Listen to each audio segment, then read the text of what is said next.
श्री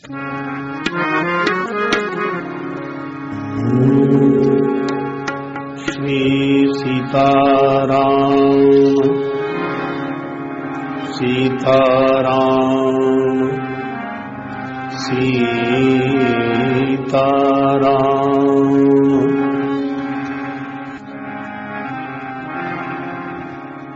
वर्णानामर्थसंघानाम रसानां छन्दसामपि मंगलानां च कर्तारौ वन्दे वाणी विनायकौ। वन्दे विदेहतनया पदपुण्डरीकम् कैशोरसौरभसमाहित योगिचित्तम्। हन्तुं त्रतापमनिशम् मुनिहंससेव्यम्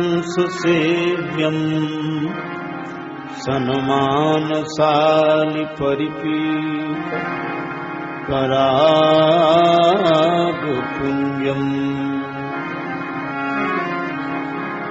दूरवादलद्युतितनुम् तरुणाब्जनेत्रम् हेमाम्बरं वरविभूषण भूषितांगम्।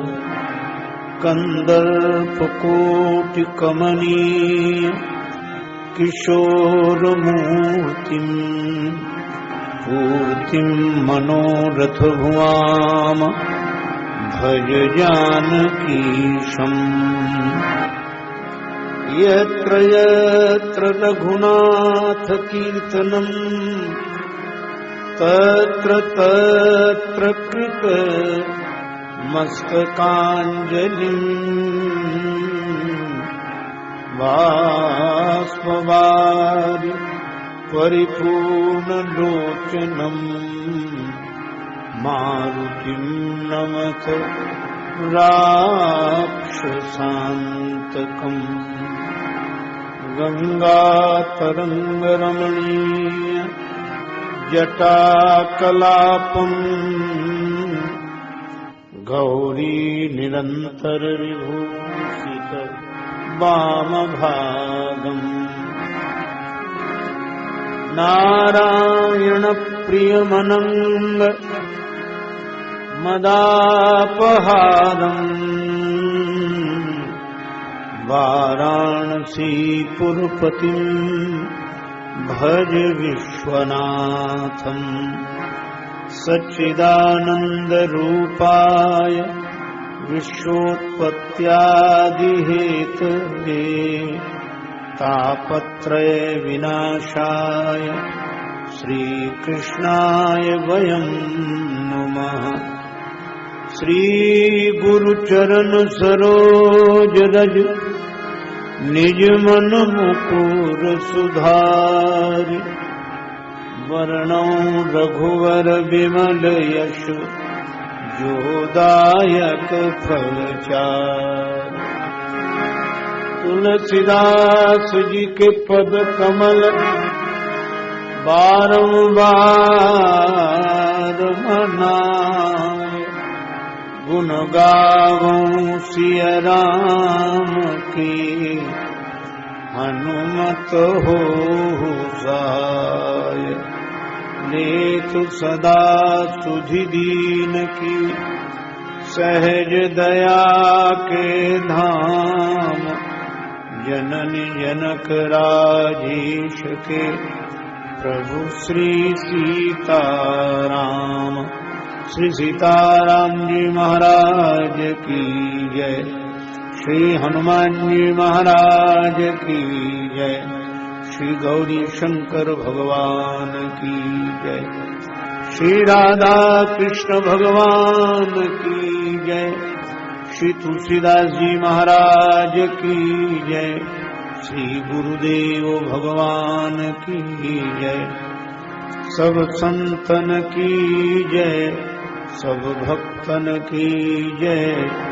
जय जय श्री सीताराम, जय जय श्री राधे श्याम। नमः पार्वती पतये, हर हर महादेव। श्री सीताराम कथा रस रसिक श्रद्धालु श्रोता बंधुओं, श्रद्धामयी माताओं,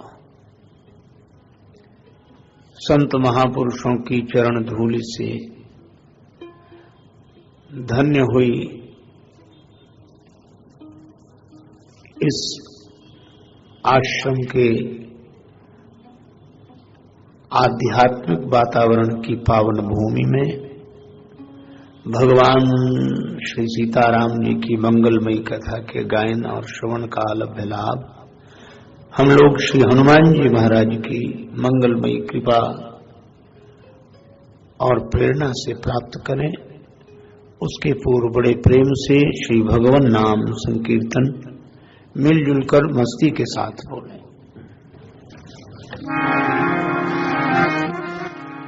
सीताराम जय सीताराम, सीताराम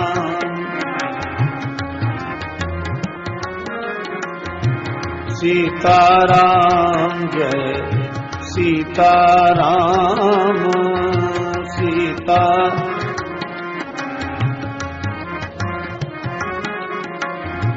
सीताराम जय सीताराम, सीताराम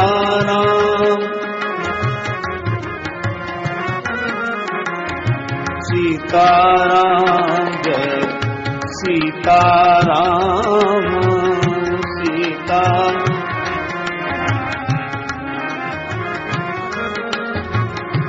मंगल भवन अमंगल हारी, मंगल भवन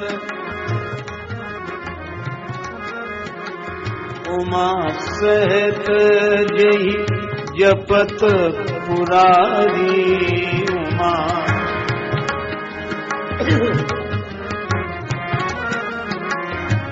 सीताराम जय सीताराम, सीता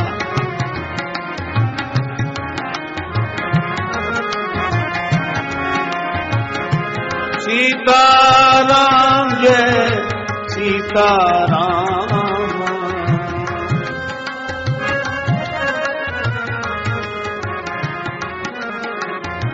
सीताराम जय सीताराम, सीता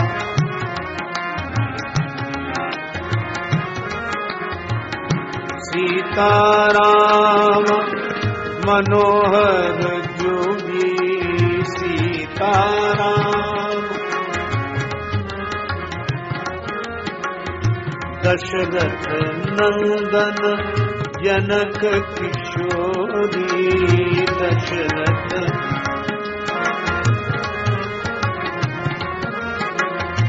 सीताराम जय सीताराम, सीता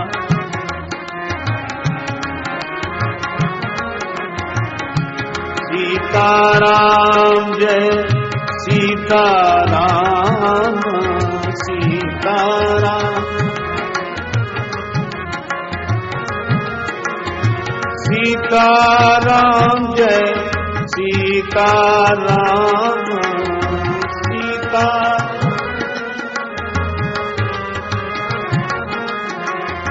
सीताराम जय सीताराम,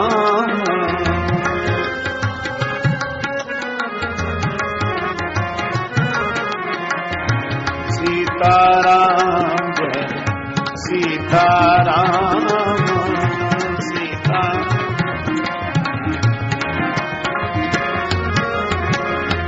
सीताराम राम,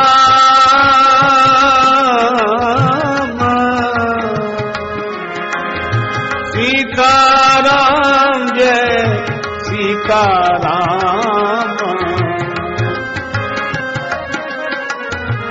सीताराम सीताराम जय सीताराम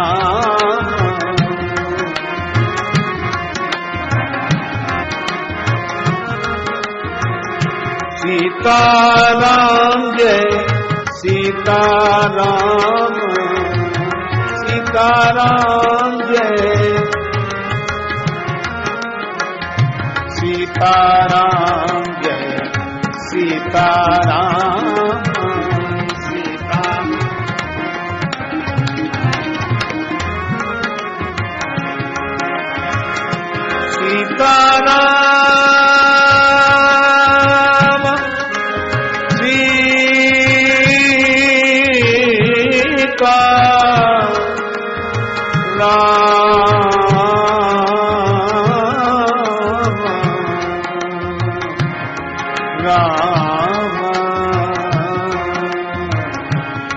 सीताराम जय सीताराम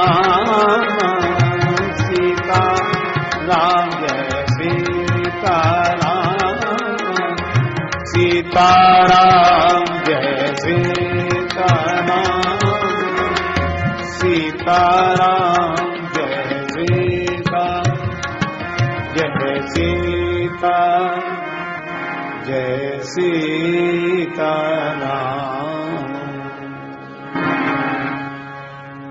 श्री सीताराम जी महाराज की जय। श्री हनुमान जी महाराज की। जब जब हो ये धर्म कहानी जब जब हो ये धर्म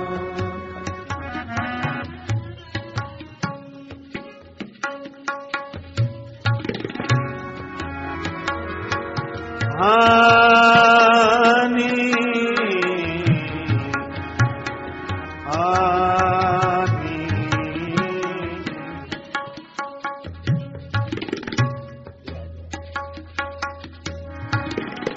धर्म के हो धर्म के धर्म जब जब हो ये धर्म के हानि बाढ़ई असुर अधम अभिमानी करही अनीति जाय नहीं बरनी सीधही विप्र धैनु सुर धरनी तब तब धरि हरि विविध शरीरा हरहि कृपा निधन पीरा हरहि कृपा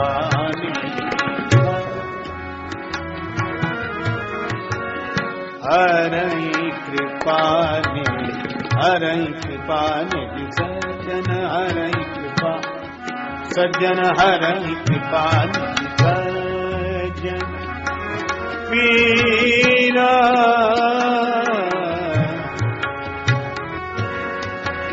असुर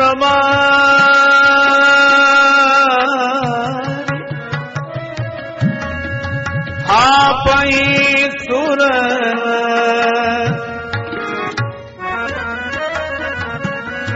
राखई निज श्रुति से तू जग विस्तारई विसद जस राम जन्म करहे जब जब हो कहानी जब जब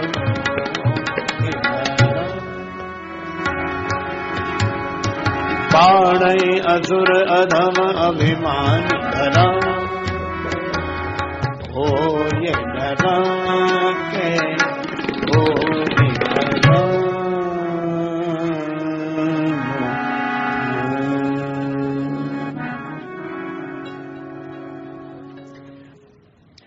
श्री रामचरितमानस के जिस पावन प्रसंग की प्रभु कृपा से कथा हो रही है, उस संदर्भ में यह पावन पंक्तियां प्रस्तुत की गई, जिनका आशय है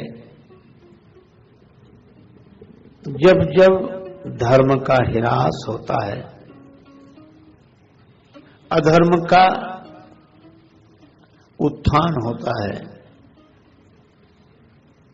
दुराचारी दुर्जन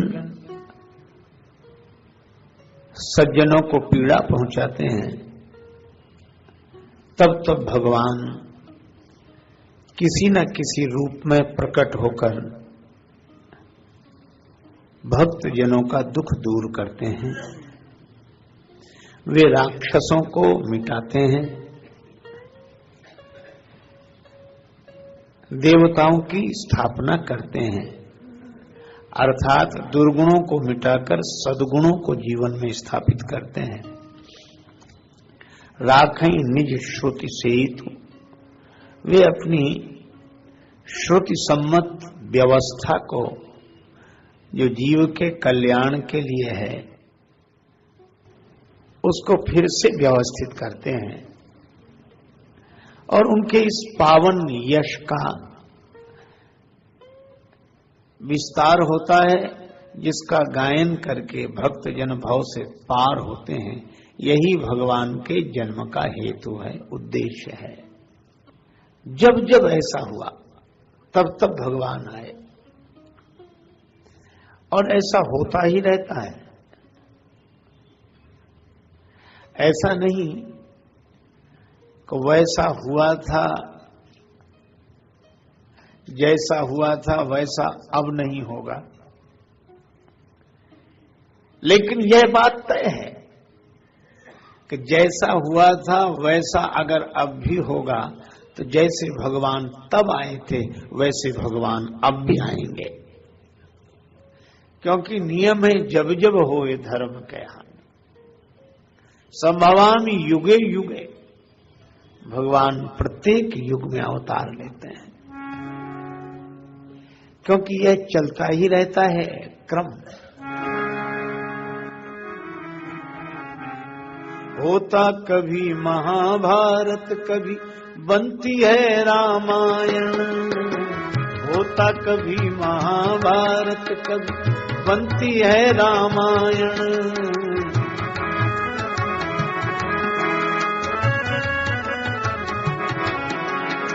होता कभी महाभारत, कभी बनती है रामायण।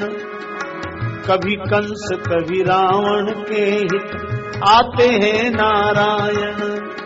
कभी कंस कभी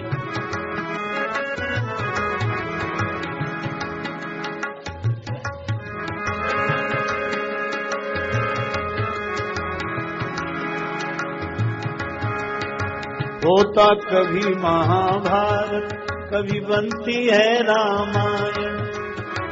कभी कंस कभी रावण के हित आते हैं नारायण। आते हैं नारायण। कभी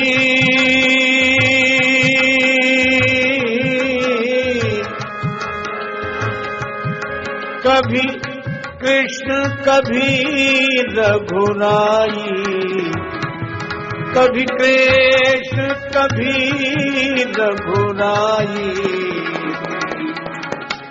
आस तजो मेरे भाई, ये जगत बड़ा दुखदाई। सुख की आस तजो मेरे भाई, सुख की आस तजो मेरे भाई।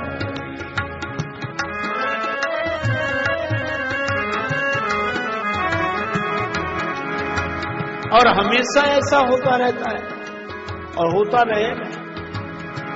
कभी दिन कभी रात, यह क्रम चलता ही रहता है। दुनिया दिखती नई है लेकिन खेल पुराने चलते, दुनिया दिखती नई है लेकिन खेल पुराने चलते, दोहराता इतिहास स्वयं को केवल पात्र बदलते, दोहराता इतिहास स्वयं को केवल पात्र बदलते, बस रीति यही चली आई,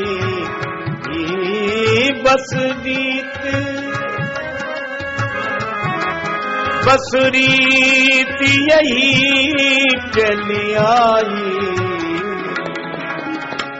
आस तजो मेरे भाई, सुख की आस तजो मेरे भाई।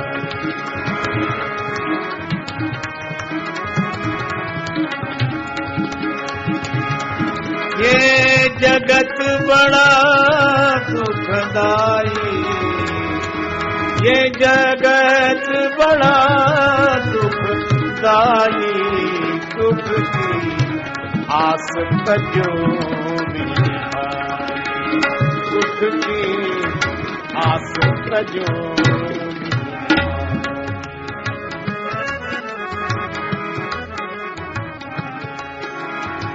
जग से सुख की आशा तज कर राम भरोसे रह ले, मन को मन मोहन का बनाकर राजस मुख से कह ले, श्री राम शरण सुखदाई, श्री राम शरण सुखदाई,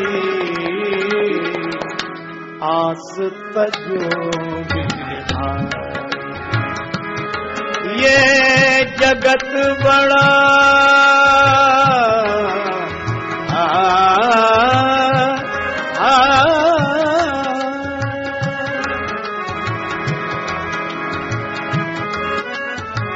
झूठे रिश्ते झूठे नाते किसका कौन हुआ है, कब बाजी उल्टी पड़ जाए जीवन एक जुआ है, परछाई भी होती पराई, परछाई भी होती पराई, दुख की आस तजो मेरे भाई, सुख की आस तजो मेरे भाई, सुख की आस तजो मेरे भाई। देखो भाई, हर युग का सत्य है अच्छाई बुराई का द्वंद्व, सुमति कुमति सबके उड़ रहा है, ये अच्छाई और बुराई सबके भीतर है, सुमति कुमति सबके भीतर है। ये देवासुर संग्राम पुरातन तो है पर सनातन है। देवता माने सद्गुण, असुर माने दुर्गुण, सद्गुण सुरगन अम्ब अदितिसी, मानस में कहा सद्गुण ही देवता है और असुर माने दुर्गुण। अच्छा आप विचार करके देखें तो ये सद्गुण और दुर्गुणों का युद्ध तो सदा से होता रहा है, ये द्वंद्व चलता ही रहता है। अच्छा दिन रात चलता है, चलता ही रहा है। पर एक यह भी विचित्र बात है कि देवता हार जाते थे, राक्षस जीत जाते थे। और यदि हम लोग अपने जीवन को देखें तो जीवन में भी तो यही घटनाएं घट रही हैं। हमारे सद्गुण हमारे ही दुर्गुणों से हार जाते हैं। क्रोध आता है तब बोध का पता नहीं लगता कहां चला गया। हमारा क्रोध हमारे बोध को पराजित कर देता है, हमारा आवेश हमारे संयम को पराजित कर देता है। जीवन का भी तो यही सत्य है। अच्छा इस पर अगर गंभीरता से विचार करें कि क्यों हारते हैं सदगुण और दुर्गुण क्यों जीत जाते हैं। एक ही कारण है कि सदगुणों में बड़ी अच्छाई है पर एक कमजोरी है, ये कभी इकट्ठे नहीं रहते। और दुर्गुणों में सब बुराइयां हैं, एक अच्छाई है, ये कभी अलग अलग नहीं रहते हैं। इनमें संगठन है, दुर्गुणों में संगठन है और सद्गुणों में संगठन नहीं है। और यह भी सभी के जीवन का अनुभव है कि जो सद्गुणों और दुर्गुणों के संदर्भ में बात कही गई, यही सद्गुणी और दुर्गुणियों के संदर्भ में है। आप देखो, अपने यहां अच्छे लोगों की कमी नहीं है। अच्छा, बुरे लोग उतने नहीं होते जितनी संख्या अच्छे लोगों की होती है। बुरे लोग तो उंगलियों पर गिने जा सकते हैं, अच्छे लोग ज्यादा हैं।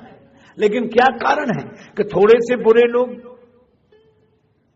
सबको परेशान करते रहते हैं। उसका कारण यही है कि अच्छे लोग संगठित नहीं है, सद्गुण जिन जिन में वो संगठित नहीं है। आज भी देखो, जो लोग अच्छी अच्छी बात कर रहे हैं, कई लोग कर रहे हैं पर मिलकर कहां कर रहे हैं, संगठन नहीं है। आप देखो, 4 शराबी आराम से रह जाते हैं, इतने आराम से रहते हैं कि दूसरा न मिले तब तक उनको चैन नहीं मिलती। खोज खोज के एक आदमी चिलम पीता था, तो वो चिलम पीने लगे तो कई लोग इकट्ठे हो जाए। तो मैंने उससे कहा कि तुम पीते हो तो वैसे तो पीना अच्छा नहीं, और पीते हो तो अकेले ही पिया करो, इतनों को काहे को बिगाड़ते हो, ये सब इकट्ठे होते हैं। तो उसने कहा कि महाराज, आप पीते नहीं हो इसलिए आपको पता नहीं, मजा ही नहीं आता इतने लोगों के बिना। उनका संगठन है। 4 जुआरियों को, 4 शराबियों को, गंजेड़ी भंगेड़ियों को आप इकट्ठा रख सकते हैं, 4 को इकट्ठा रख सकते हैं, पर 2 विद्वानों को इकट्ठा नहीं रख सकते। और उसका कारण केवल इतना, मैं बहुत बार सोचता रहा कि अगर विद्वान संगठित हो जाएं, साधु संगठित हो जाएं, तो कितना अच्छा, अच्छे लोग सब संगठित हो जाएं, पर होते नहीं। मैं बहुत बार सोचता रहा कि क्यों ऐसा होता है। तो उत्तर मुझे एक ही समझ में आया कि शराबियों को गालियां मिलती हैं, जुआरियों को गालियां मिलती हैं, निंदा होती है, और विद्वानों की, संतों की पूजा होती है। और यह मानवीय दुर्बलता है कि निंदा आदमी मिलकर भोगना चाहता है और प्रशंसा अकेले ही पाना चाहता है। गाली मिले तो सबको मिले, और प्रशंसा हो तो केवल हमारी हो, प्रशंसा हो तो केवल हमारी हो। एक गुण आता है, दूसरा जाने लगता है। उदाहरण के लिए जैसे सत्य और शील, सत्य भी गुण है और शील भी गुण है, पर शील है दूसरे के हृदय का ख्याल रखना, भावना को देखना कि इसे बुरा न लगे, शील है। और सत्य कहता है कि लगे तो लगे। आपने सत्य बोला कि शील गया, और किसी का शील रखोगे तो सत्य गया। ये इकट्ठे ही नहीं रहते हैं। सत्य कहता है शील को रखो तो हमें छोड़ो, और शील कहता है हमें रखना है तो सत्य को छोड़ो। ये इकट्ठे नहीं रहते, सद्गुण इकट्ठे नहीं रहते। अच्छा, और विकार इकट्ठे रहते हैं। आप देखो, काम विकार है, कामना, चलो कामना, इच्छा विकार है। मन के में उत्पन्न होने वाले एक विकार का नाम काम है, कामना है। कामना उत्पन्न हुई और इसमें विघ्न पड़ा, क्रोध को बुलाना नहीं पड़ा। क्रोध ने नहीं कहा कि तुम ही निपटो, हम काहे को आए, पर क्रोध कहता तुम चिंता मत करो, हम तो साथ ही हैं, तुम्हें छेड़े तो कोई जरा। और कामना में विघ्न पड़ा तो क्रोध आ गया। अच्छा चलो, विघ्न नहीं पड़ा, कामना पूरी हो गई तो लोभ आ गया। कामना पूरी हो जाए तो लोभ, और कामना पूरी ना हो तो क्रोध। कितना संगठन है इसमें, इनमें इतना संगठन है। ध्यायतो विषयान पुंसः संगस्ते सुपजायते संगात संजायते कामः कामात् क्रोधो विजायते क्रोधात् भवति सम्मोहा सम्मोहात् स्मृति विभ्रमा स्मृति भ्रंशात् बुद्धिनाशो बुद्धिनाशात् प्रणश्यति। गणित है ये, एक आएगा तो दूसरा आ ही जाएगा। एक बुराई एक को बुला लेगा, दूसरा आए बिना रह नहीं सकता। अच्छा, एक अद्भुत बात है, एक बुराई बुलाओ तो दूसरी बुराई आए बिना रह नहीं सकती, और एक गुणी को बुला लो दूसरा गुणी ठहर नहीं सकता। हो, मैंने कहानी सुनी थी, एक राजा के यहां दो विद्वान गए, बड़े पंडित, बड़े विद्वान। राजा ने बड़ा उनका स्वागत सत्कार किया,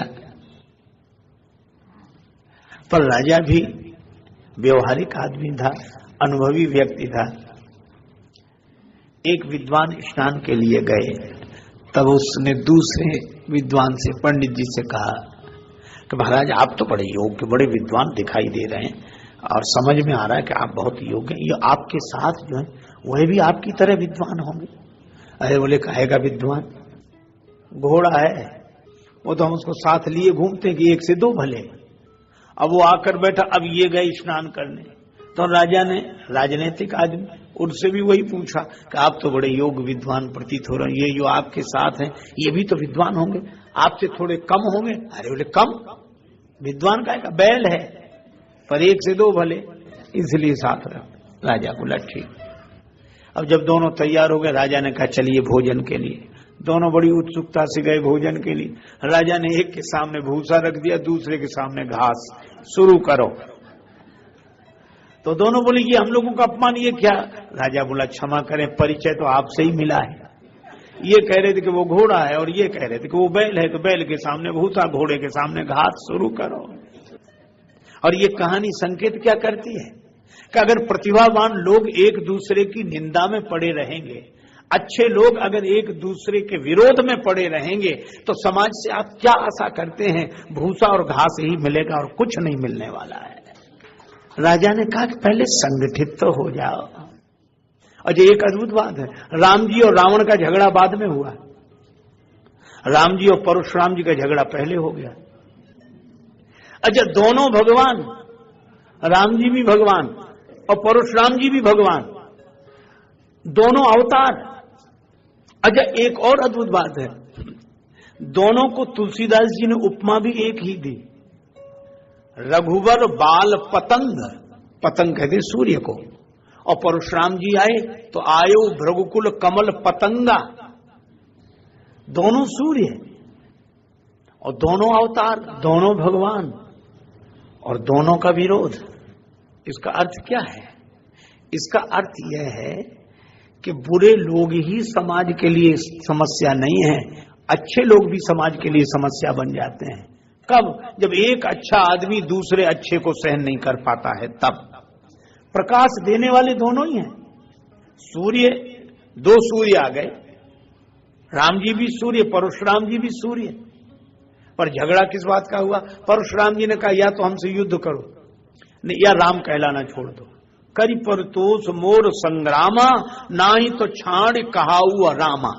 या तो युद्ध करके मुझे संतुष्ट करो, नहीं आज से राम कहलाना बंद कर दो। राम जी को मनी मन हंसी आई कि सारा झगड़ा नाम का ही निकला, कि नाम हो तो हमारा ही हो, इनका ना हो जाए। सबसे बड़ी समस्या तो यही है कि हम अकेले ही हों, दूसरे को तो हम सह नहीं सकते। अच्छा, तो राम जी ने विनोद में ही पर विनम्रता पूर्वक एक बात कही, पर उसमें व्यंग निकल ही आया। राम जी ने कहा कि महाराज हम तो वैसे ही छोटे हैं, राम मात्र लघु नाम हमारा, परशु सहित बड़ नाम तुम्हारा। आपका नाम तो वैसे ही बड़ा है, हमारा तो 2 अक्षर का नाम राम और आपका नाम तो परशुराम। तो नाम की अगर बात है तो नाम में तो आप वैसे ही बड़े हैं हमसे। अच्छा, अब इसमें व्यंग क्या था कि राम तो दोनों ही हैं। परशुराम जी का नाम भी राम है, लेकिन उन्होंने फरसा धारण किया तो फरसे को अपने नाम से जोड़ लिया तो हो गए परशुराम। अच्छा, बोलो नाम रखने की यही शैली होती तो राम जी भी कह सकते थे कि तुम परशुराम तो हम धनुषराम, धनुष तो हमारे पास भी है। असल में अपने हाथ में जो आ जाता, अब देखो फरसा भी हाथ में है, तो अपने हाथ में जो है क्या वो अपने हाथ का है? अपने हाथ में दिया गया है पर अपने हाथ का नहीं है। अगर हाथ का होता तो चलता, पर चला नहीं। बहाई ना हाथ दहाई ऋषि छाती, हाथ चले तब तो फरसा चले।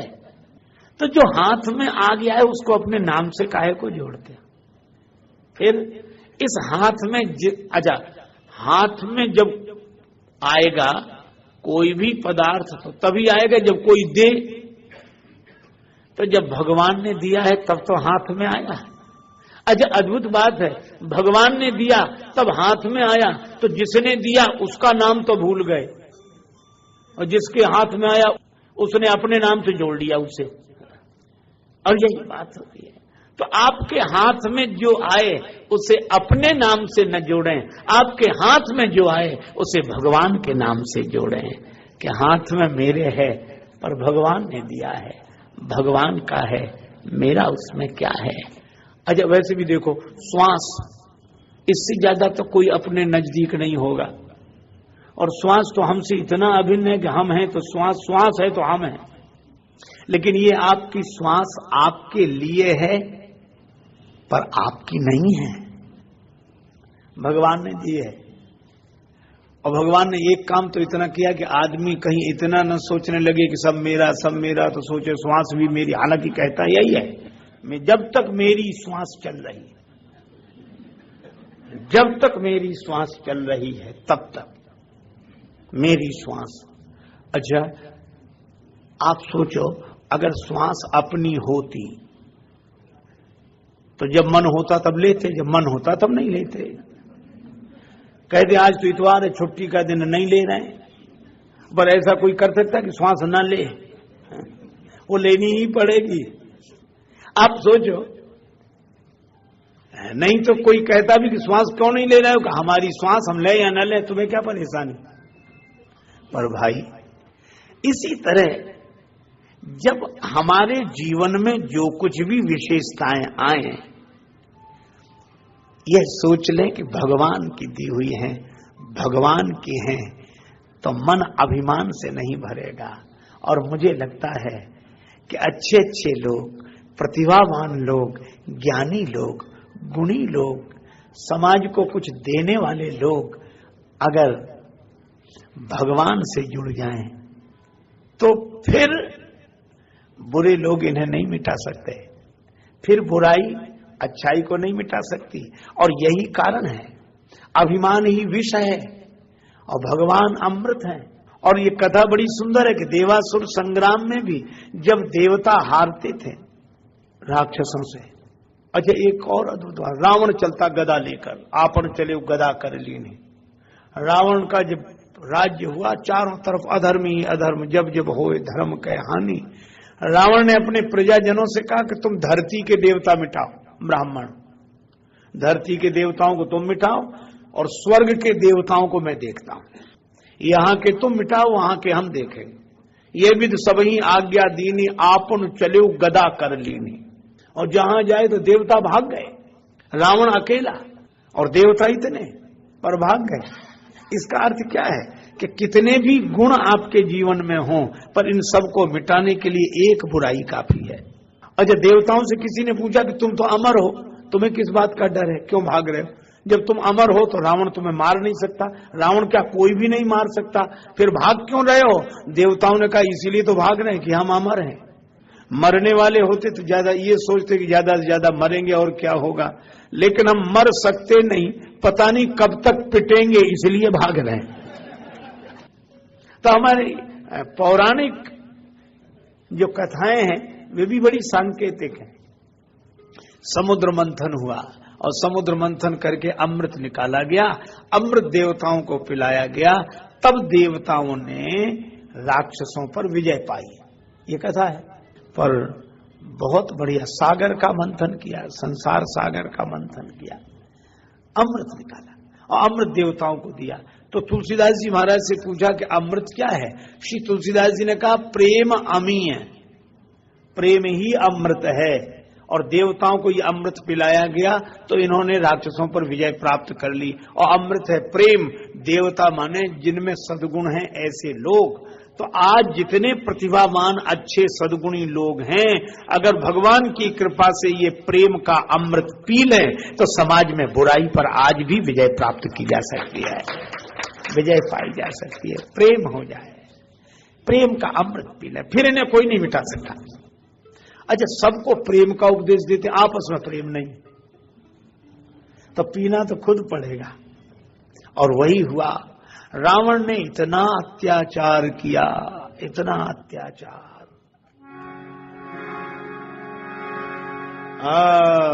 परम सभीत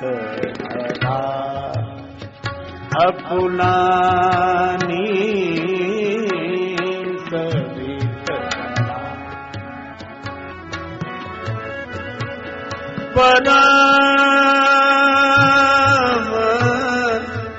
सभीत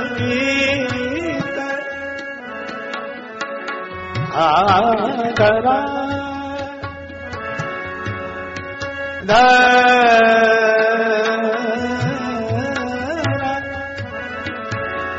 धरा पुरानी परम अकुलानी परम धरा सभी तो धरा सभी। पृथ्वी माता घबरा गई। ये पृथ्वी माता ही तो सबको धारण किए हुए हैं और यही घबराई। श्री तुलसीदास जी महाराज से पूछा गया कि पृथ्वी माताएं, इनका आध्यात्मिक रूप गोस्वामी जी महाराज कहते हैं सुमति भूमि थल। सुमति भूमि, जब जब समाज पर अत्याचार होता है तो सुमति घबराती है। विचारवान लोग दुखी होते हैं, बुद्धिजीवी दुखी होते हैं कि अब क्या समाधान है। जब बुराई इस तरह सफल हो रही हो अच्छाई पर, क्या गांव में गीत न कोई, क्या गांव में गीत न कोई, है उदास मन की शहनाई, बजता है संगीत न कोई, क्या गांव में गीत न कोई। आश्वासन सब लगते हैं छूछे, आश्वासन सब लगते हैं छूछे, मेरा मन मुझसे ही पूछे, अनाचार पर सदाचार की क्या होगी अब जीत न कोई, क्या गांव में गीत न कोई। जो दिन हमने सुने हैं, जिन दिनों के बारे में सुना है, क्या वे दिन हमें देखने को नहीं मिलेंगे? बुद्धिजीवी परेशान होता है, लेकिन तब एक ही आसरा है, एक ही सहारा है। वह क्या? पृथ्वी माता ने कहा कि पहले सब विचारवान संगठित हों। गौ रूप धारण किया। पृथ्वी माता ने धेनु रूप धरी, हृदय विचारी। अब बहुत अद्भुत शब्द का प्रयोग किया। पृथ्वी माता ने हृदय में विचार करके, समाज पर जब ऐसा संकट आवे तब विचार, इसलिए नहीं कि हम अपने विचारों से लोगों को प्रभावित कर सकें, विचार पूरी हार्दिकता से होना चाहिए, हृदय विचार। क्या सचमुच हम चाहते हैं कि ये अनाचार रुके, अत्याचार रुके? एक आदमी गिर गया गड्ढे में, पांव फिसल गया, दुर्बल आदमी था, बाहर निकल नहीं पा रहा था, बिना किसी की सहायता के लोग निकलते जा रहे थे। एक ने कहा देखो बेचारा गिर गया, दूसरा क्या बोला, देख के नहीं चलते गिरेंगे। तो तीसरा बोला इसे निकाल, अरे अपने को इतनी कहां फुर्सत भाई, चलो। छुट्टी का दिन होता तो रुक भी जाते, आगे बढ़ गए। दूसरा बोला जैसा करें वैसा भोग है, कोई नहीं निकाला, अपने अपने विचार दे रहे थे। वो बेचारा दीन दुखी गरीब गड्ढे में पड़ा आदमी हर एक की ओर आशा भरी दृष्टि से देखता था, क्योंकि इन लोगों के पास बौद्धिकता थी, हार्दिकता नहीं थी। चलो, उसने कहा कोई तो हृदयवान आएगा जो हमारी पीड़ा को पीड़ा समझेगा। एक आदमी, ओ आप गिर गए, बड़े दुख की बात है। वो नीचे उतरा, उसको लगा कि ये हमारा उद्धार करेगा। पर वो जैसे ही पहुंचा, गड्ढे में पड़े हुए आदमी ने कहा कि बड़ी कृपा, आप हमारे लिए गड्ढे में उतर कर आए, आप हमें बाहर निकालेंगे इसलिए आए, उद्धार करना चाहते हैं, बड़ी कृपा। वो मुस्कुरा कर बोला, बोले धोखे में मत रहना। फिर तो आप हैं कौन? बोले हम विचारक हैं, प्रवचन देते हैं, व्याख्यान देते हैं, कोई सुनता ही नहीं है, हमारी बात सुनकर लोग भाग जाते हैं, तो हमें ऐसे ही श्रोता की तलाश थी जो भाग न सके, और भाग्य से तुम मिल गए हो। तुम गड्ढे में न गिरे होते तो हम विचार किसको सुनाते, फिर हम व्याख्यान किसे देते? तो हमें तो लगता है कि तुम पढ़े ही रहो ताकि हम विचार देते रहें। यह तो वैसी बात हुई कि जैसे डॉक्टर कहे कि तुम रोगी बने ही रहो ताकि हमारा अस्पताल चले। पर कोई हार्दिक भाव वाला डॉक्टर ये कभी नहीं चाहेगा कि तुम रोगी बने रहो। तो विचार जब हार्दिक हो जाएगा, इसीलिए मानस में संकेत है, धैन रूप धरि हृदय विचारी। और जब किसी को पीड़ा होती है हार्दिकता से, तो सबके हाथ जोड़ता है कि भैया सब इकट्ठे हो जाओ, क्या हो रहा है ये। पृथ्वी माता सबके पास गई, गौ रूप धारण करके गई। गौ रूप धारण करने का अर्थ असहाय, मैं असहाय, आप सब सहायता करो। सुर मुनि गंधर्वा, देवता मुनिजन गंधर्व सब मिलकर। और इसका अर्थ यह है कि जब ऐसी प्रतिकूल परिस्थिति निर्मित हो, जहां अच्छाई पर बुराई की जीत हो रही हो, बोध पर क्रोध विजय पा रहा हो, तब सबको संगठित हो जाना चाहिए। यह रामचरितमानस की कथा का सूत्र है। अच्छा, सब इकट्ठे होकर गए कहां? सुर मुनि गंधर्वा मिली कर सरवा, गे बिरंची के लोका। सुर मुनि गंधर्वा मिली कर सरवा, गे बिरंची के लोका। संग भूतनुधारी भूमि विचारी, परम विकल भय शोका।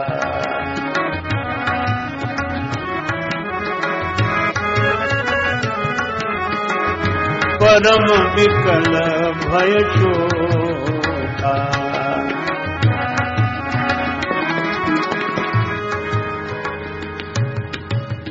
अब ब्रह्मा जी बुद्धि के देवता हैं, सरस्वती जी के स्वामी हैं, और कितना सुंदर संकेत है।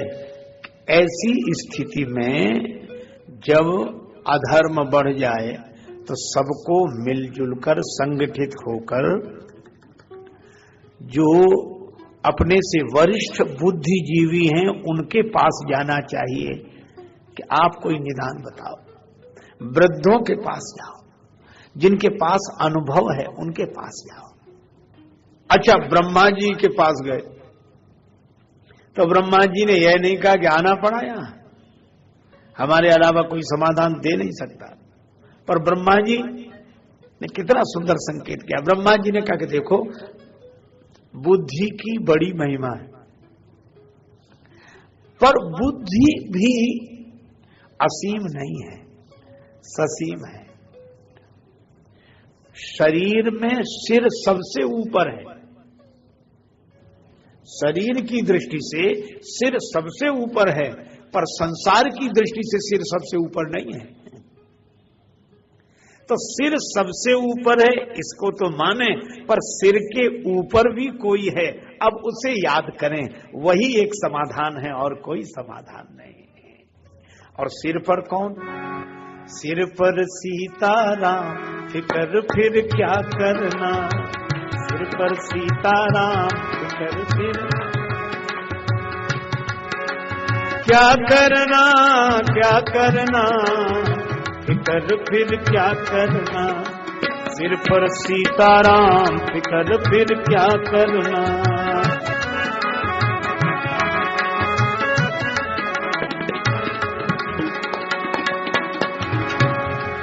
तेरे बिगड़े बनेंगे काम, फिकर फिर क्या करना। बिगड़े बनेंगे काम, फिकर फिर क्या करना। फिकर फिर क्या करना।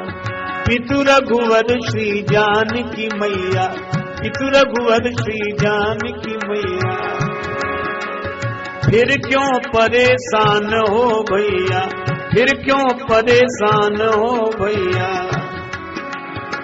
कटेंगे कष्ट तमाम, फिकर क्या करना।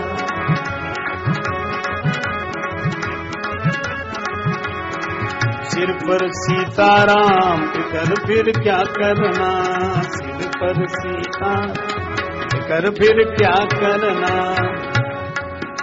निराश नहीं होना। चमन उजड़ गया, कुछ यादगार बाकी है।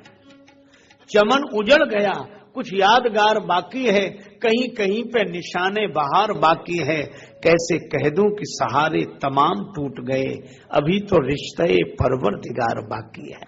भगवान का भरोसा। अच्छा, दिया जलाकर छत पर रख दो, कौन बचाएगा उसे बुझने से। लेकिन खुली छतों के चिराग कब के बुझ गए होते।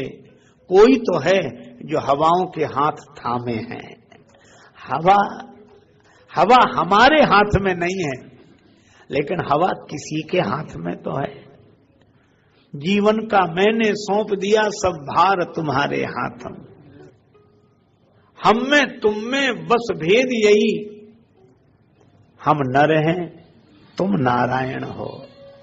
हम में तुम में बस भेद यही, हम नर हैं तुम नारायण हो। हम हैं संसार के हाथों में, संसार तुम्हारे हाथों में। इसलिए सिर से ऊपर भगवान।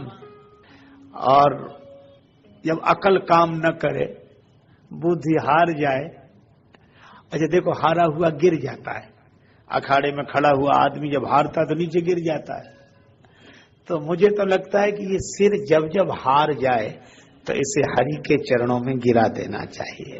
हार गया, अकल काम नहीं कर रही है, बुद्धि समर्पित और भगवान के चरणों में। तो ब्रह्मा जी ने क्या कहा? ब्रह्मा सब जाना मन अनुमाना, मोर कछु न बसाई। ब्रह्मा जी ने कहा कि मेरा भी अब कोई बस नहीं है, क्योंकि हमारे तो 4 ही सिर हैं। जो अत्याचार कर रहा है उसके 10 हैं। हम जितना सोचते हैं उससे ज्यादा मिटाने की युक्तियां जानता है। अच्छा, बनाने वाले के 4 सिर और मिटाने वाले के 10, क्या करोगे? तब उपाय, जा करते दासी सो अविनाशी, हमरे उतोर सहाई। जा करते दासी सो अविनाशी, हमरे उतोर सहाई। जाकर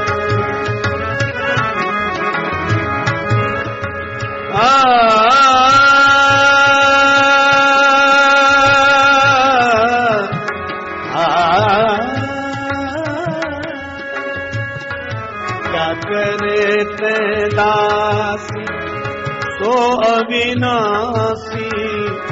हमरे तोर साही जाकर पैदा।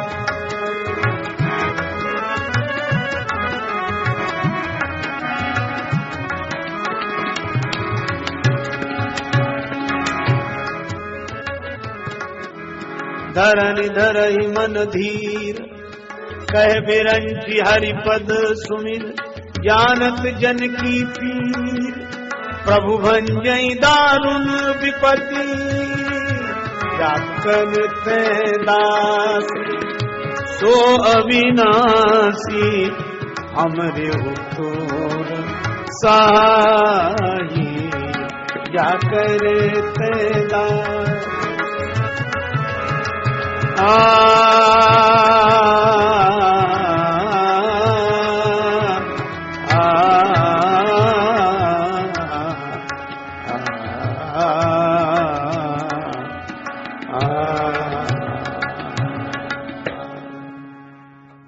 ब्रह्मा जी ने कहा भगवान का आश्रय लो, भगवान को पुकारो।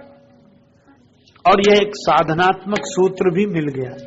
जब हमारे मन की अच्छाइयों पर बुराइयां विजय पाने लगे तब भगवान को ही पुकारना चाहिए। प्रभु, मैं समझता था कि सद्गुणों के बल पर सब कुछ हो जाएगा, पर सद्गुण भी आपकी कृपा से ही कार्य करते हैं। सद्गुणों को भी आपकी शक्ति चाहिए। अजब, आप जरा सोचना, हनुमान जी महाराज अतुलित बल धामम है, कोई संदेह नहीं। सकल गुण निधानम है, कोई संदेह नहीं। पर सुग्रीव जी के साथ शुरू से रहे, पर जब बाली ने सुग्रीव को मारपीट करके भगाया, निकाला, अच्छा थोड़ा बहुत नहीं मारा, रिपु सम मोह मारे सी अति भारी, मेरे बड़े भाई ने शत्रु की तरह मुझे बहुत मारा, मेरा सब छुड़ा लिया। और सूर्य भगवान ने हनुमान जी से यही कहा कि क्या चाहते हो। हनुमान जी ने कहा गुरुदेव आपने ज्ञान दिया है, दक्षिणा बताओ। कहा कि दक्षिणा यही है कि मेरे अंश से वानरों में सुग्रीव जी का जन्म हो रहा, तुम उनकी रक्षा करना, उनके साथ रहना। और हनुमान जी इसी उद्देश्य से आए हैं और इतने दिन से हैं। आप सोचिए, जब बाली से सुग्रीव पिटते रहे, सुग्रीव भगाए गए, तो हनुमान जी कहीं बाहर गए थे? आप सोचो, हनुमान जी वहीं थे कि नहीं? और सुग्रीव को भगाए तो हनुमान जी चलो साथ साथ, एकांत में चलो, एकांत में। अब इसका अर्थ आप यह मत लगा लेना कि हनुमान जी से कुछ नहीं बनता, बेकार हम लोग हनुमान जी की पूजा बंद कर दें और पाठ। यह नहीं। श्री तुलसीदास जी महाराज से किसी ने पूछा कि हनुमान जी साथ बने रहे और सुग्रीव की दुर्दशा होती रही, सुग्रीव दर दर भागते रहे और हनुमान जी साथ है, सुग्रीव पिटते रहे, हनुमान जी साथ हैं, सुग्रीव जी परेशान रहे और हनुमान जी साथ हैं, क्यों? क्या सकल गुण निधानम कुछ नहीं कर सके? तुलसीदास जी ने एक दोहा लिखा कि यह प्रसंग केवल एक शिक्षा देने के लिए है और हम लोग भी इस शिक्षा को स्वीकार कर लें। क्या? तुलसी राम सुदीठते सबे होत बलवान। हनुमान जी को जब तक राम जी नहीं मिले तब तक हनुमान जी ने कुछ नहीं किया। क्यों? श्री सीता जी का हरण करके रावण ले जाता रहा तो भी तो हनुमान जी थे वहां वानरों के संग। और सीता माता ने राम राम कहा, राम पुकारी हमई देख दीनिस पट डारी। चलो सुग्रीव नहीं गए तो हनुमान जी ही जाते। पर तुलसीदास जी कहते हैं यह कथा केवल इतना ही संदेश देती है कि तुलसी राम सुदीठते सबे होत बलवान, बाली बैर सुग्रीव सो कहा कियो हनुमान। और इससे प्रेरणा क्या लें कि सकल गुण निधानम भी तब तक कुछ नहीं कर सके जब तक राम जी का पदार्पण नहीं हुआ। तो ये कथा केवल इतनी ही शिक्षा देती है कि हमारे सद्गुण भी कुछ नहीं कर सकते जब तक कि भगवान का पदार्पण हृदय में नहीं होगा, भक्ति पूर्वक भगवान नहीं हो सकेगा। इसीलिए भक्ति की आवश्यकता है। केवल गुणों से काम चल जाता तो प्रार्थना की जरूरत क्या थी? लेकिन फिर मैं यह भी नहीं कह रहा हूं कि सद्गुणों की कोई जरूरत ही नहीं। कुछ लोगों ने इसका यह अर्थ लगा दिया कि फिर सद्गुणों की क्या जरूरत, भगवान सब करेंगे, भगवान सब करेंगे। नहीं, भगवान ने उन्हीं हनुमान जी से कराया सब। तो सद्गुण तो बड़े जरूरी हैं, तो सद्गुणों को तो अपने जीवन में लाना ही है, लेकिन सद्गुणों को अभिमान से मत जोड़ना। सद्गुण तब काम करेंगे जब सद्गुणों को आप भगवान से जोड़ेंगे। तो केवल प्रार्थना नहीं, सद्गुण भी साथ हो। पृथ्वी माता अकेली नहीं गई, सुरमुनि गंधर्वा मिलकर सर्वा, और पृथ्वी माता सुमति। तो सुमति संपन्न कौन? जो ऐसी विपत्ति के काल में सब सद्गुणों को इकट्ठा करके बुद्धिजीवी ब्रह्मा जी के पास जाए कि इतने सद्गुण होते हुए भी यह हो रहा है, इतने मुनि हैं, इतने महात्मा हैं, इतने ऋषि हैं, तो कहीं ऐसे न कहने लगा कि काय के ऋषि मुनि, वो तो सब झूठे थे, रावण सफल होता रहा तो कोई ऋषि मुनि कुछ नहीं कर सका। अरे नहीं भाई, ऐसा नहीं है कि वो कुछ नहीं कर सके, पर सच्चाई जीवन की यह है कि सद्गुणों की महिमा कम नहीं है, पर ये बिना भगवान के कुछ नहीं कर सकते। जैसे पंखा हवा देता है, बल्ब प्रकाश देता है, तो पंखा बेकार है क्या? अगर बेकार होता तो हवा कैसे देता है ना? लेकिन यह सही है कि पंखा हवा तो दे सकता है, पर बिना बिजली के नहीं। अच्छा, बिजली आने पर हवा पंखा ही देगा। अगर बिजली हवा दे पाती तो बिजली तो सब जगह थी, क्यों नहीं दे पा रही? तो हवा तो पंखा ही देगा, लेकिन बिजली से जुड़ने पर। बस ठीक इसी तरह कल्याण तो हमारे जीवन का हमारे सद्गुण ही करेंगे, पर भगवान से जुड़ने पर। यह जीवन का सत्य है। हमारी करुणा, दया, अहिंसा भगवान से जुड़ जाए। और वही ब्रह्मा जी भी यही कह रहे हैं कि जब सद्गुण भी कुछ न कर पा रहे हो तो भगवान से जुड़ना चाहिए। यही जीवन का सत्य है। तो क्या करें? ब्रह्मा जी बोले भगवान को पुकारो, प्रार्थना करो,